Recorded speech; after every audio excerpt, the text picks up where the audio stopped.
I just finished riding the Bruce Freeman Trail end to end, and you're not going to believe what there is to do and see on this trail. In this video, we traversed the entire Bruce Freeman Rail Trail from Sudbury to Lowell on a warm autumn day with spectacular fall foliage. Today I'm riding the Bruce Freeman Rail Trail in Sudbury, Massachusetts, and if all goes well, I'll take it all the way north to Lowell and then back. Should be about 40 miles round trip. I started my ride in Sudbury, but quickly discovered there was no parking available at that end of the trail. No parking signs were posted all along the nearby streets. There's a commercial shopping center in the area, but I opted to park at the Goodnow Public Library instead.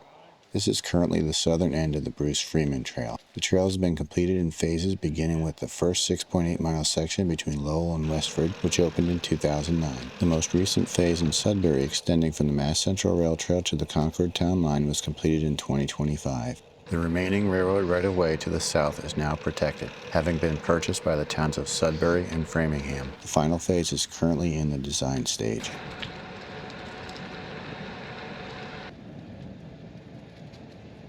The Hop Brook is a 9.4 mile stream that winds through town before emptying into the Sudbury River.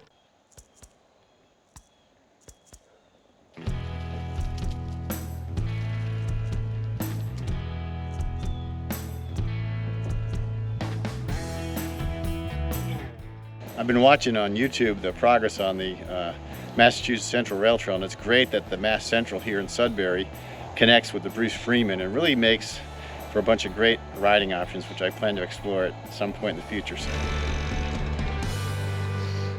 The trail features dozens of fascinating placards that provide context for the many railroad artifacts still visible along the route. The signal once warned engineers to reduce speed and prepare to stop at South Sudbury to allow a crossing train to clear the diamond. There are two types of mileposts along the trail: the newer markers installed every quarter mile for the rail trail, and the original railroad milepost, which we'll see later in the video. Hudson Road was the location of the Sudbury station.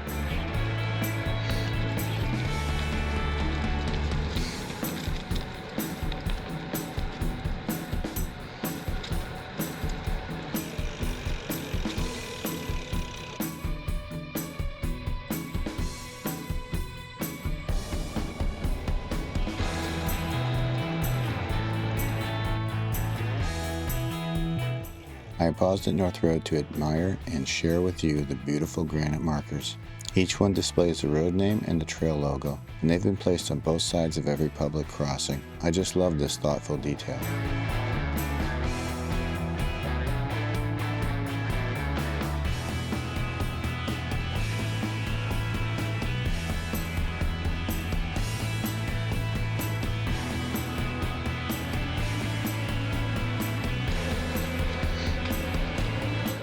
As we enter Concord, on our right is White Pond. I highly recommend parking your bike and taking a short walk to see it. We're at White Pond, which is a kettle pond, which means there's no inlets or outlets. It was created during the Ice Age when the retreating glacier dug a hole and left ice right here, and ever since it just fills up naturally.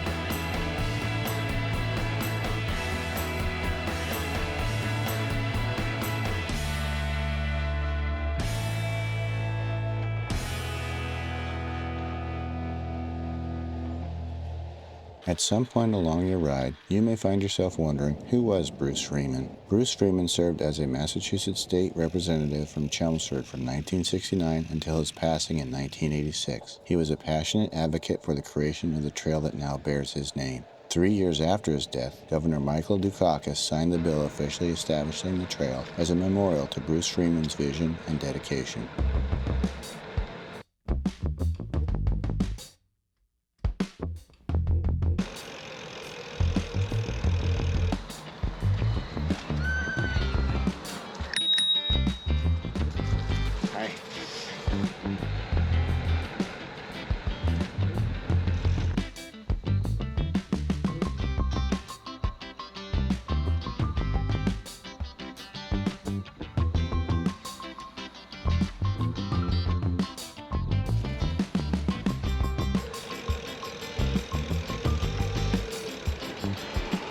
Concord Junction Station opened in 1871 at the junction of the Fitchburg Railroad and the Framingham and Lowell Railroad, the latter of which eventually became the Bruce Freeman Rail Trail. The current Queen Anne-style station, built in 1894 to replace an earlier structure, still serves Boston commuters today on the MBTA's Fitchburg line. Because of the high volume of pedestrians in this area, trail users are asked to walk their bikes. According to the MBTA signage here, we've got a train coming in about 6 minutes on track 1, so I figured I'd sit down and wait, watch it go by.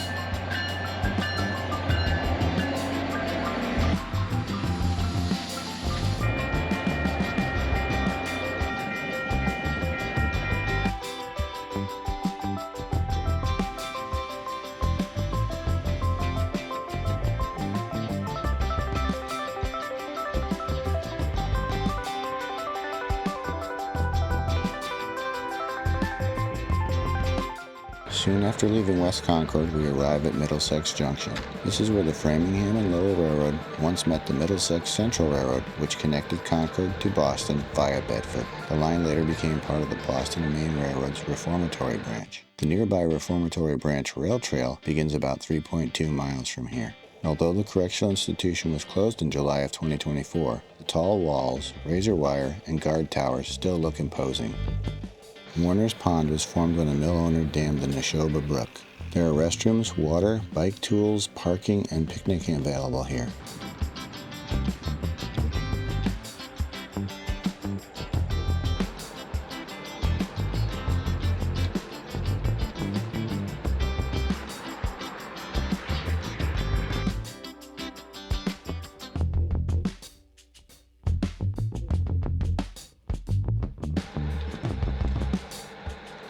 East Acton Village Green is right on the trail and is complete with benches and 4 historical placards.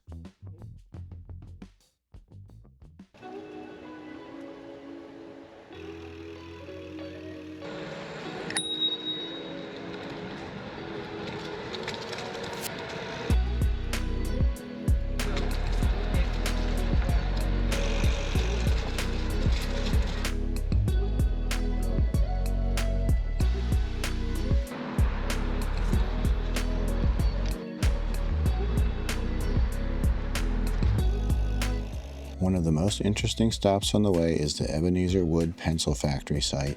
There is an informative placard with a diagram and a photo of Wood's mill. There are ruins on both sides of the trail, so be sure to enjoy both. Behind me is the dam for the old pencil factory. Some nice ruins here to check out.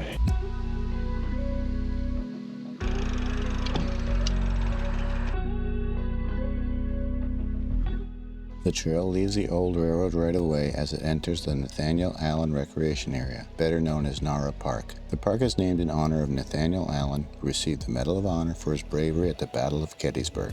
Use caution here as the trail winds along the edge of the pond with a few rolling ups and downs.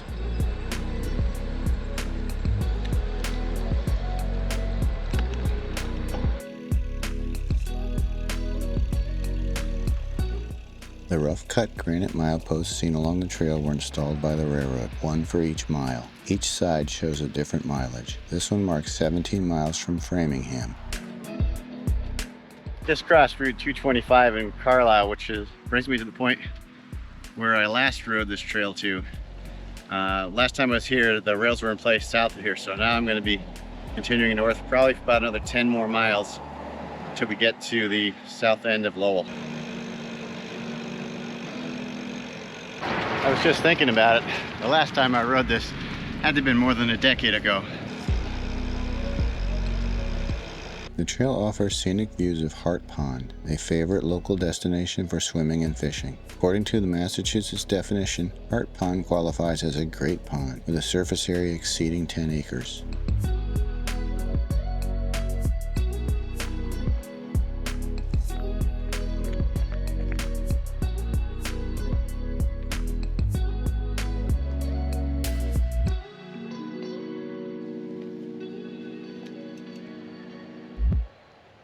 As I crossed Maple Ave, I passed several costumed children coming and going. Although I can't be sure, it appeared that many families had parked at Byam Elementary School and were making their way to the Lockheed Martin facility for an employee event.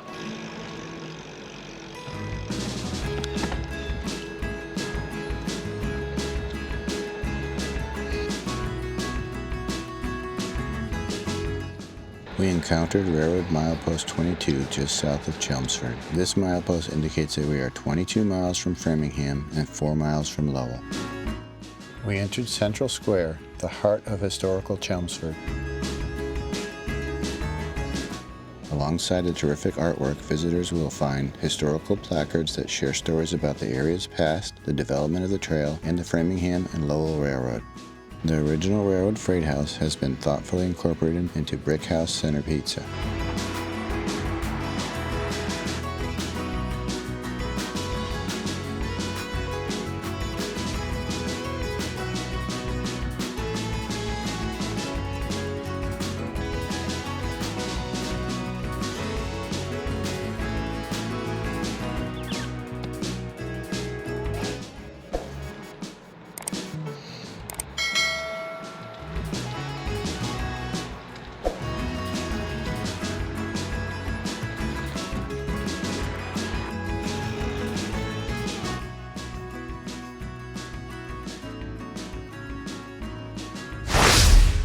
Without fanfare, we emerge from the long Route 3 tunnel and arrive at the northern terminus of the Bruce Freeman Trail. This parking area is technically in Chelmsford, but the Crosspoint Towers are in Lowell. Painted lines in the parking lot egged me on to see what had become of the right-of-way north of here. What I found was a short section of paved trail that took me under the Lowell connector and brought me to the rear of the Meadowbrook Center parking lot. From here I turned around and headed back, but don't leave yet. I made a couple of detours on the way back, and I'll share my thoughts on the trail at the end.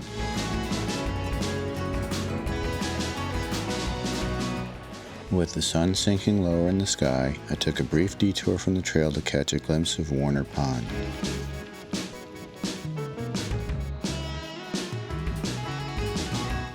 Have you ever visited the Bruce Freeman Trail? Let me know in the comments. I'd like to hear your thoughts on the trail.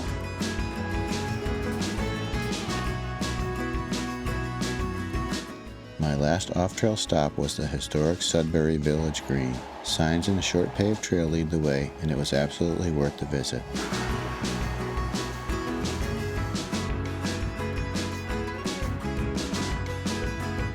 I wanted to give you some thoughts on the trail before I get all the way back. One is, this is a very pleasant surprise. It's been a long time since I rode it before, but especially the new section. The amenities are everywhere. There's great parking. There's real bathrooms, there's benches everywhere, signs. There are amenities along the trail like bike shops, restaurants, places to get off the trail and enjoy the towns like West Concord and also Chelmsford, to name a few. Definitely doing a great job here on this line. So if you get a chance, definitely come out here and check it out. I couldn't have picked a better day. It's October 19th, 2025, and the fall foliage was terrific here. Thanks for joining me, and hope to see you out here in the next one.